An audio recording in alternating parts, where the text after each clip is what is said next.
Hello everyone, welcome to sleepy classes. तो आज हम डिस्कस करेंगे the criminal procedure identification rules 2022। तो एक वीडियो जिसको हमने ऑलरेडी डिस्कस किया था that was criminal procedure identification bill, जिसे पास करा लिया गया था पार्लियामेंट में and it has finally become an act. तो उसी एक्ट के अकॉर्डिंग्स में क्रिमिनल प्रोसीजर आइडेंटिफिकेशन रूल्स जो है मिनिस्ट्री ऑफ होम अफेयर्स पास कराने की बात कर रही है।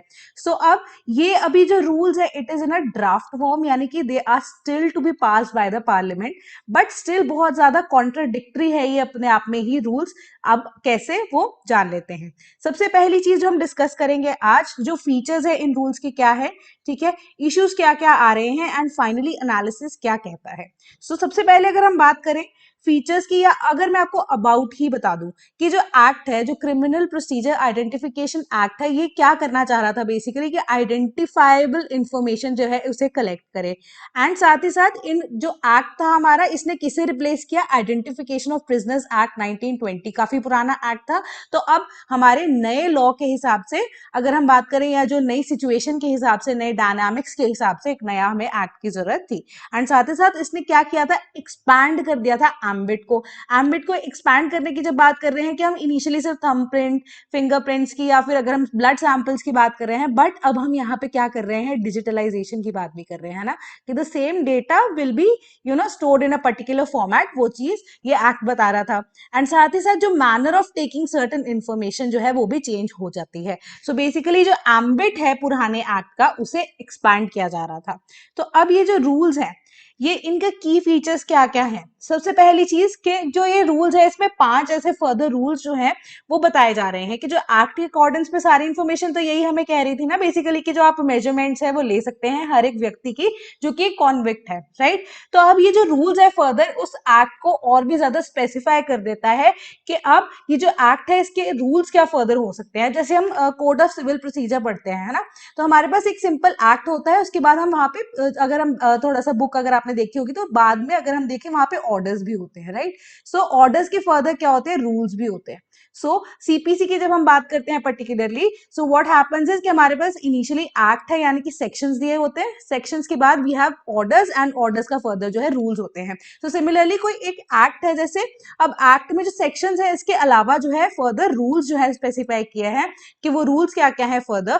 टेकिंग मेजरमेंट्स के जो मेजरमेंट्स है वो कौन ले सकता है, ऑथराइज पर्सन क्या है, किस फॉर्मेट में जो आपके मेजरमेंट्स ली जाएंगी, वो सब ये रूल्स बताएंगे। दूसरी चीज की जो ऑथराइज पर्सन है वो कौन है अब इस एक्ट के अकॉर्डिंग्स में। तो जब हम बात करें ये जो डेटा है इनिशियली सेव करने की बात कौन कर रहा था, एनसीआरबी की तरफ से, यानी कि नेशनल क्राइम्स रिकॉर्ड ब्यूरो जो है। तो जो ऑथराइज पर्सन है वो भी स्पेसिफाई करेगा एनसीआरबी के कौन है, कि किस हिसाब से वो डेटा को फर्दर जो है कलेक्ट करने के बाद सेव करेगा। सो इनिशियली अगर हम बात करें अगेन स्टोरेज ऑफ रिकॉर्ड्स की, तो स्टोरेज ऑफ रिकॉर्ड्स जो है वो भी एनसीआरबी ही देखेगा, and in which format further वो भी चीज एनसीआरबी जो है एसओपीज के थ्रू बताएगी। साथ ही साथ ये जो शेयरिंग ऑफ रिकॉर्ड्स है, इसके रिगार्डिंग जितने भी रूल्स है अगेन वो भी एनसीआरबी ही बताएगी। एंड डिस्ट्रक्शन ऑफ रिकॉर्ड्स की जब हम बात करते हैं तो एनसीआरबी फर्दर क्या करेगी, एक ऑफिसर को, जिसको हम क्या बोलेंगे, नोडल ऑफिसर जो है उसे अपॉइंट करेगी। वो अब स्टेट्स में भी होंगे, यूटीज में भी होंगे, ठीक है। एंड फर्दर अगर हम बात करें कि अगर सेंट्रल लेवल पे भी रिक्वायरमेंट होगी तो उनको अपॉइंट किया जाएगा कि उनकी परमिशन के बगैर डिस्ट्रक्शन ऑफ रिकॉर्ड्स जो है वो नहीं हो सकता। सो नेक्स्ट जब हम डिस्कस करते हैं टेकिंग ऑफ मेजरमेंट्स, कि अब फर्स्ट पॉइंट को फर्दर इलाबोरेट करने की बात की जा रही है कि हर कोई भी कॉन्विक्ट हो, ठीक है, कोई भी अरेस्टेड पर्सन हो, जो भी पर्सन अब अरेस्ट हुआ हो अंडर प्रिवेंटिव डिटेंशन, उन सभी के मेजरमेंट्स लिए जाएंगे। इसके अलावा कुछ फर्दर चीजें जो है वो ये चीज कही जा रही है कि इन सर्टन केसेस जो है अब मेजरमेंट्स नहीं भी लिए जा सकते, बट अब कोई पर्टिकुलर पर्सन अंडर सेक्शन 144 या under section 145 of CrPC, 144 stands for कि जब कोई भी न्यूसेंस जो है क्रिएट कर रहा है against any kind of public order, ठीक है। सो उनको अरेस्ट करेंगे तो उनके मेजरमेंट्स लिए जाएंगे। 145 के केस में क्या होता है अब हमारे पास, कि कोई भी ऐसा जो है काम है या कोई भी ऐसा एक्ट है जो कि ऑफेंस में डील करेगा या ऑफेंस कहलाएगा, which is with respect to any dispute with water, या अगर आप बात करें कोई भी लैंड डिस्प्यूट, ठीक है, कि कोई भी एक ऐसा लैंड डिस्प्यूट है, वाटर डिस्प्यूट है, जिसका पता है कि कोई भी पर्सन अगर एक्ट करेगा तो वो ऑफेंस कहलाएगा, ठीक है। इसके अलावा सेक्शन 151 डील्स विद, जब हम बात करते हैं ऑफ प्रिवेंटिव डिटेंशन, कि प्रिवेंटिव डिटेंशन के लिए भी अगर कोई व्यक्ति जो है ऐसा कोई काम करता है जो कि कॉग्निजेबल ऑफेंस होगा, ठीक है, सो उन अंडर दैट सिचुएशन ऑल्सो उनकी मेजरमेंट्स लिए जाएंगे। सो इनिशियली क्या कह रहे हैं हमारे रूल्स, कि सारे कॉन्विक्ट्स अरेस्टेड पर्सन या प्रिवेंटिव डिटेंशन में जो अरेस्ट होंगे, ठीक है। बाद में इस चीज को स्पेसिफाई कर दिया जाता है कि violating the prohibitory orders under section 144, 145 and 151, ठीक है। तो इस चीज को फिलहाल ध्यान में रखना, नंबर 1 पॉइंट को, ठीक है। So next we'll talk about persons authorised to take measurements, कि यहाँ पे जो रूल्स है वो स्पेसिफाई कर रहे हैं कि पुलिस ऑफिसर और प्रिजन ऑफिसर जो है वो मेजरमेंट लेंगे, ठीक है। ऑथराइज यूजर या एनी पर्सन जो कि स्किल्ड है इन टेकिंग मेजरमेंट्स, दो जब हम बात कर रहे हैं कि कोई भी एक रजिस्टर्ड प्रैक्टिशनर जो है वो ये चीज कही गई है, बट अब यहाँ पे ना हम बता सकते हैं कि कोई पुलिस ऑफिसर है उनका रैंक क्या होगा, वो चीज यहाँ पे स्पेसिफाई नहीं की गई, ठीक है। या जो मेडिकल प्रैक्टिशनर है, रजिस्टर्ड मेडिकल प्रैक्टिशनर है, but again the same kind of rank has not been specified कि किस तरह की आप प्रैक्टिशनर्स की बात कर रहे हैं, क्योंकि यहाँ पे हमें स्पेशलाइजेशन की रिक्वायरमेंट भी रहती है with respect to taking measurement, तो वो चीज यहाँ पे अगेन नहीं बताई गई है, ठीक है। सो अब जो पुलिस ऑफिसर है, जो प्रिजन ऑफिसर है, वो एनसीआरबी यानी कि नेशनल क्राइम रिकॉर्ड ब्यूरो जो है वो खुद से ही ऑथराइज उन्हें करेगा। Third point we'll discuss is कि जो स्टोरेज ऑफ रिकॉर्ड्स है वो कौन करेगा, again national crime record bureau. अब वो क्या करेंगे, स्टैंडर्ड ऑपरेटिंग प्रोसीजर जिसे हम एसओपीज बोलते हैं उन्हें इश्यू करेंगे, एंड साथ ही साथ जो एसओपी है वो क्या करेगा, स्पेसिफाई कि फॉर्मेट किस वे में मेजरमेंट्स को लेना है, कौन से डिवाइसेस को यूज किया जाएगा, उनकी हैंडलिंग एंड स्टोरेज कैसे होगी, अगर डिजिटल फॉर्मेट में की जाएगी ऐसे मेजरमेंट्स को स्टोर तो किस फॉर्मेट में किया जाएगा, एंड उनको एनक्रिप्ट किस तरीके से किया जाएगा ताकि जो फर्दर इंफॉर्मेशन है मिसयूज ना हो सके। Next is sharing of record, कि अगर किसी को भी किसी डेटा की रिक्वायरमेंट है with respect to the measurement, so NCRB जो है through these SOPs and through a secure network क्या करेगा, उन रिकॉर्ड्स को शेयर करेगा with the required authority as well. So next we'll discuss about destruction of record, कि कोई भी, अब यहाँ पे बात आ जाती है, कोई भी व्यक्ति जिसका कोई भी प्रीवियस क्रिमिनल रिकॉर्ड नहीं होगा तो उसका जो अगर हम कहें रिकॉर्ड, उसको डिलीट कर सकते हैं, ठीक है।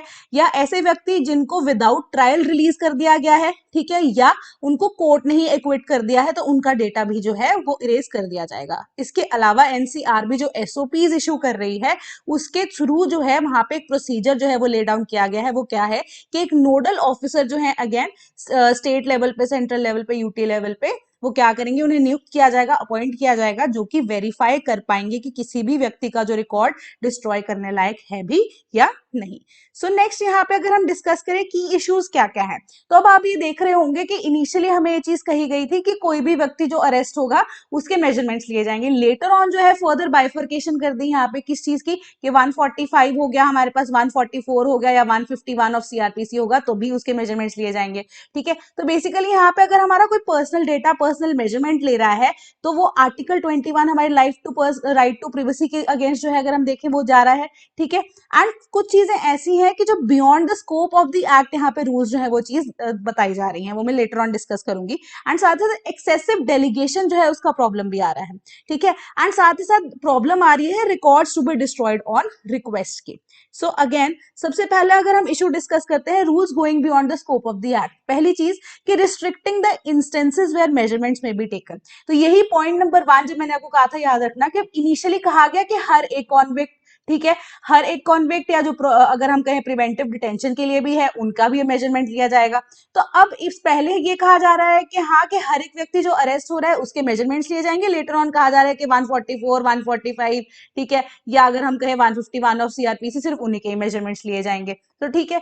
तो इनिशियली जो चीज ले डाउन की गई है बाय द एक्ट के हर एक व्यक्ति जो अरेस्ट हो रहा है उसके मेजरमेंट्स लिए जाएंगे, उसी के अगेंस्ट या उसी के बियॉन्ड ये चीज आ रही है कि नहीं नहीं, फर्दर बाइफर्केशन कर देते हैं, तो जो फर्दर स्कोप है एक्ट का वो कहीं ना कहीं हिंडर हो रहा है। साथ ही साथ expanding the list of person who may take measurement, तो यहाँ पे हमारे पास मेडिकल प्रैक्टिशनर भी कहा गया है, ठीक है। इसके बाद अगर कहा गया कि जो भी अब कोई भी पुलिस ऑफिसर जिसको एनसीआरबी जो है फर्दर क्या करेगी, अपॉइंट कर सकती है, वो सब जो है यहाँ पे मेजरमेंट ले सकते हैं। बट यहाँ पे अगर हम बात करें डेजिग्नेशन की अगेन, ठीक है, या रैंक की, किस तरह का अब यहाँ पे मेडिकल प्रैक्टिशनर होना चाहिए, वो चीज कहीं पे भी स्पेसिफाई नहीं की गई है, ठीक है। So further it is doing what, कि वो फर्दर इस चीज को रिस्ट्रिक्ट कर रही है, list of the person who can take measurements. तो अब यहाँ पे एक्सपैंड करने के बजाय यहाँ पे हम क्या कर रहे हैं, जो लिस्ट है पर्सन की उनको फर्दर श्रिंक कर रहे हैं, ठीक है। So next is excessive delegation with respect to what, NCRB, ठीक है। हमारी नेशनल रिकॉर्ड्स जो रखेगी, नेशनल क्राइम्स रिकॉर्ड ब्यूरो जो है, वो फर्दर क्या है, उसको पावर दे दी गई है कि रूल मेकिंग के लिए, एसओपीज के लिए, ठीक है, with respect to these records which are being kept. But अब यहाँ पे एनसीआरबी का एक डुअल रोल है। सबसे पहली चीज कि वो एसओपीज को मेंटेन करेगा, ठीक है। दूसरी चीज कि ये एसओपीज को फॉलो किसको करना है, फॉलो भी तो एनसीआरबी को ही करना है। So there is a conflict between NCRB कि वो अपनी खुद की ही गाइडलाइंस को प्रिस्क्राइब करेगा and then it will follow its own prescribed guidelines. तो यहाँ पे जो डेलीगेशन है वो एक्सेसिव है। तो एक तरह से यहाँ पे कॉन्फ्लिक्ट आ जाता है एनसीआरबी के रोल के लिए कि क्या वो फर्दर एसओपीज जो लॉन्च करेगा वो अपने फायदे के लिए तो नहीं कर देगा। तो यहाँ पे बायसनेस के चांसेस जो है वो और भी ज्यादा बढ़ गए हैं। सो नेक्स्ट इशू इज कि records to be destroyed on request, ठीक है, कि जो एनसीआरबी है वो स्टोर प्रिजर्व डिस्ट्रॉय करेगा रिकॉर्ड्स को, बट ये जो रिकॉर्ड्स है फर्दर अगर उनको डिस्ट्रॉय करना है, अगेन यहाँ पे रिक्वेस्ट दी जाएगी। रिकॉर्ड की रिक्वेस्ट किसको दी जाएगी, जो नोडल ऑफिसर जो है वो अगेन जो अपॉइंट किए गए हैं। तो अब यहाँ पे अगर हम कहें ह्यूमन जो है एक और इन्वॉल्व हो जाता है, जहाँ पे फर्दर बायसनेस के चांसेस जो है वो बढ़ जाते हैं। तो अब यहाँ पे इशू जो है क्या है कि to destroy any record, request जो है नोडल ऑफिसर को दी जाएगी, जिसको सेंट्रल गवर्नमेंट या यूटी एडमिनिस्ट्रेशन या स्टेट जो है अपॉइंट करने वाली है। तो ठीक है, अब जो नोडल ऑफिसर है उनकी मर्जी होगी तो ही रिकॉर्ड जो है वो डिस्ट्रॉय होगा, अदरवाइज कि अगर हम देखें वो भी, ये भी क्या काम रहेगा उनका कि such records are not linked with any other criminal cases, वो ये चीज वेरीफाई करेंगे। तो अब ये जो एक्ट है, it is requiring the destruction of records in such cases जहां पे rules are put on the owners on the individual to request for such destruction, ठीक है। तो यहाँ पे ओनर्स किसके ऊपर आ जाता है, या जब हम कहते हैं कि वो रिस्पॉन्सिबिलिटी किसके ऊपर आ जाती है अपने आप को सही प्रूव करने के लिए, कि जो इंडिविजुअल है जो कि फर्दर रिक्वेस्ट कर रहा है कि अब मेरा जो रिकॉर्ड है वो डिस्ट्रॉय कर दीजिए। सो अब वो भी किसके हाथ में रहेगा, नोडल ऑफिसर की मर्जी के हाथ में रहेगा कि वो इस चीज को अब किस तरीके से वैलिडेट करते हैं, किस तरीके से नहीं। सो आज के लिए इतना ही। Thank you so much.